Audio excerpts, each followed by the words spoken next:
ಆ, ಮಧ್ಯರಾತ್ರಿ ಸುಮಾರು 3-3:30ಗೆ ಏನು ನಮ್ಮ ಆ, ಮುಖ್ಯಮಂತ್ರಿಗಳ ಮಾಜಿ ಮುಖ್ಯಮಂತ್ರಿಗಳಾದ ಎಸ್.ಎಂ. ಕೃಷ್ಣ ಅವರು ಸಾವನ್ನಪ್ಪಿದ್ದಾರೆ. ಆ, ಕೆಲ ತಿಂಗಳುಗಳಿಂದಾನೇ ಸಾಕಷ್ಟು ಅನಾರೋಗ್ಯದಿಂದ ಬಳಲ್ತಾ ಇದ್ರು. ಇತ್ತೀಚೆಗಷ್ಟೇ ಅವರ ಮಣಿಪಾಲ್ ಹಾಸ್ಪಿಟಲ್ ಸುಮಾರು 4-5 ತಿಂಗಳು ಕೂಡ ಅಲ್ಲಿ ಚಿಕಿತ್ಸೆಯನ್ನ ಪಡಿತಾ ಇದ್ರು.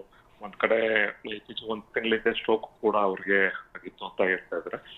ಉಳಿದಂತೆ ಅವರು ಮನೆಗೆ ಕರ್ಕೊಂಡ್ ಬಂದಿದ್ರು. ಮನೆಯಲ್ಲಿ ಇಲ್ಲಿ ಟ್ರೀಟ್ಮೆಂಟ್ ಅನ್ನ ಒಂದು ಟೀಮ್, ಮಣಿಪಾಲ್ ಒಂದು ಟೀಮ್ ಇಲ್ಲಿ ಮನೇಲೆ ಅವ್ರಿಗೆ 24 ಅವರ್ಸ್ ಇದು ಚಿಕಿತ್ಸೆಯನ್ನು ಕೊಡ್ತಾ ಇದ್ರು.